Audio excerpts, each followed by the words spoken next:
Bun găsit, prieteni, vă spune de la Bistrița Mădălin Negoiță, acolo unde CFR Cluj încearcă să mai spele din rușinea din acest an, total nereușit până acum, fără victorie CFR Cluj de când s-a reluat campionatul.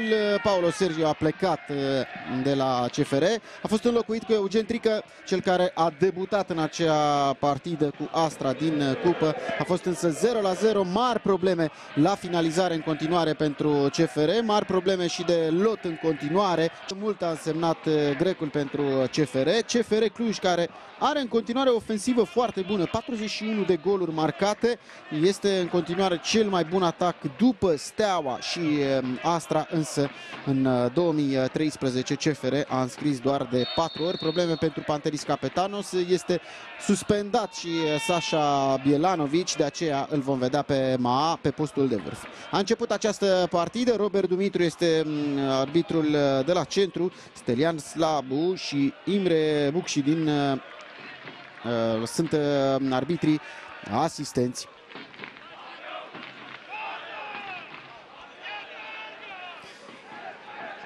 Paradoxal, echipa lui Nicolae Manea stă foarte bine la capitolul portari. Hora primește în careu, Hora! Gol! CFR! 1-0, cât de ușoară a fost această fază. Al cincilea gol marcat în 2013 de CFR, care, iată, deschide scorul încă din minutul 17. Spuneam ceva mai devreme, e doar o chestiune de timp. Tocmai fostul jucător al Gloriei, care se bucură moderat pentru această reușită.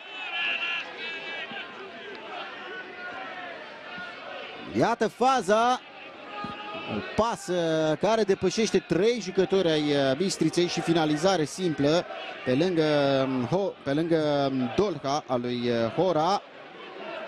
No, chiar printre picioarele lui Dolha. Plecat de data aceasta din poziție regulamentară. A tot încercat CFR o astfel de tactică cu pase. Ivo Pinto, Ciprian Deac a încercat o pasă pretențioasă cu călcâiul. Intrăm în ultimul sfert de oră la acestei prime reprize. CFR conduce grație reușitei lui Hora din minutul 17 și continuă să atace. Cade, este faultat, sau cel puțin așa a părut, nu. E doar galben pentru simulare. Sincer, pe mine m-a păcălit complet căderea sa. Sunt foarte sigur pe el Robert Dumitru, mult mai avizat decât mine și mult mai aproape de fază.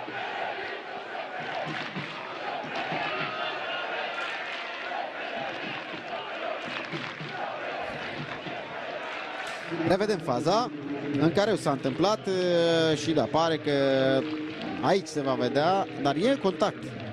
E contact, a greșit Țârcă, Deac pentru Weldon, scoate, extraordinar Dolha.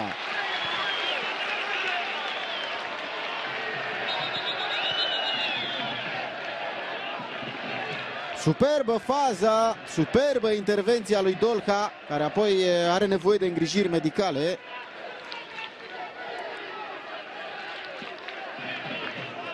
Iată de unde a plecat totul, de la această pătrundere superbă a lui Hora, care îl păcălește de 2 ori pe Țârcă. Centrarea pentru Weldon anticipată de Iordache, apoi Deac reușește să-l depășească din nou pe Țârcă, îl servește ideal pe Weldon fără marcaj, însă Dolha încă ține pe Gloria Bistrița în joc.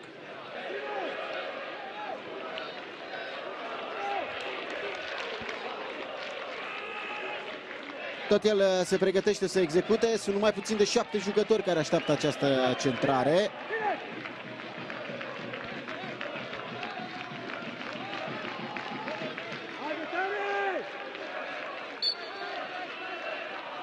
Enescu, minge trimisă în careu, Hlinca și canon! Este blocat de Felgheiraș. Prima mare ocazie a Bistriței în această partidă. Hlinca deviază decisiv această minge, a apărut la colțul lung canon.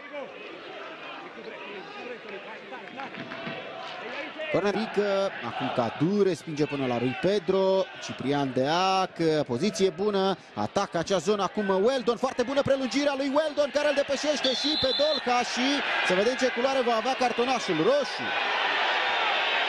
Roșu pentru Dolca și se simplifică foarte mult situația CFR-ului. Excelentă acțiunea lui Weldon, să vedem însă dacă într-adevăr a fost și fault. Din dinamica fazei pare intervenție de roșu a lui Dolca din postură de ultim jucător. Iată cât de bine a urmărit Weldon care îl păcălește pe Iordache și pare că l-atinge Dolca pe Weldon. Aici se va vedea. E un contact minim.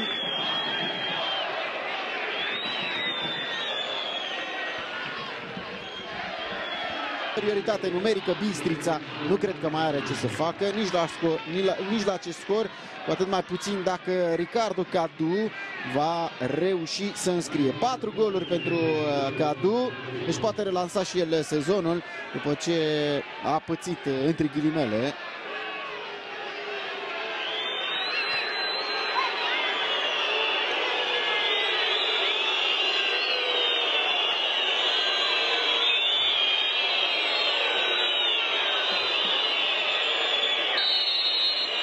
Cadu față în față cu Albuț, gol, execuție puternică a lui Cadu, 2-0 pentru CFR, care nu cred că mai are cum să scape victoria în acest moment printre degete.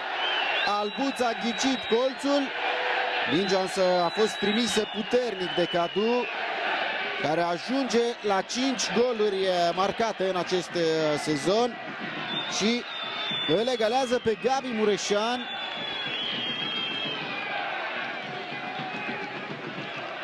Singurii care au marcat de mai multe ori decât Cadu sunt capitanul și lui Pedro. Încă o dată faza. Nu pare totuși că Dolca îl atinge pe Weldon. Dintr-o reluare pare, dintr-una nu prea mai pare. Foarte, foarte greu de spus. Weldon apare și Camora, vine și lui Pedro. Camora cere pe un culoar și primește acum Camora, centrare în fața porții. Weldon este până la urmă gol! Gol marcat de CFR.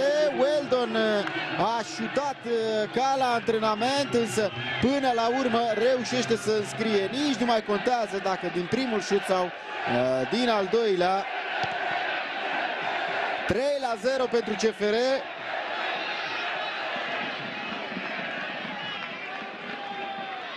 Înscrie și Weldon al doilea său gol în acest sezon și în acest moment obiectivul este îndeplinit pentru CFR. Spuneam, era nevoie de o victorie de moral în primul rând. Iată-l pe Weldon care nu înscrie din prima, ci din a doua încercare. Execuție foarte slabă în primă fază, dar e tot meritul lui că apoi a atacat bara la colțul lung, iată. A urmărit în continuare mingea măcar și a dat seama că a șutat prea încet. Foarte bună pasa din nou. Buș însă greșește serviciul pentru Ivo Pinto. Preia, Dea cade în careu și obține penaltiul. Minutul 85. Posibilitate de 4-0 pentru CFR. Încă un cartonaș galben. Nu protestează nici Pop. Decizie care nu este comentată deloc. Iată faza. Deac a agățat într-adevăr. Nu protestează nimeni. E penalti aici, iată o dublă intervenție. Ciprian Deac față în față cu Albuț, a doua lovitură de la 11 metri în această partidă. Deac și este 4-0 pentru CFR. Merita și Ciprian Deac un gol în această partidă. Rămân la părerea că a fost cel mai bun om de pe teren.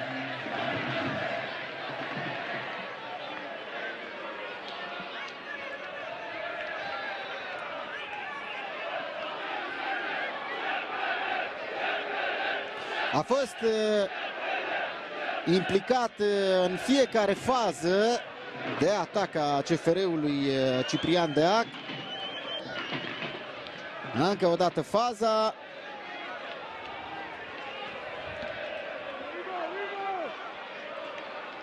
Bine, la 3-0 pentru adversar, nici nu-ți mai vine să protestezi și mai ales de când Bistrița a rămas în 10 oameni.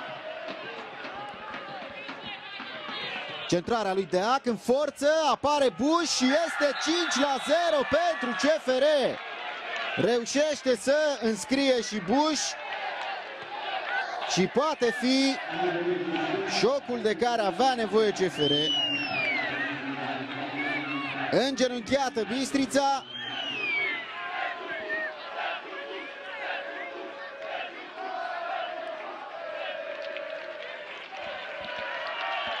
Foarte bună din nou centrarea lui Deac. Puternică, mingea lovește pământul exact în fața lui Albuț. Și Buș de lângă Murpuier reia în poarta părăsită de Albuț. 2 minute suplimentare.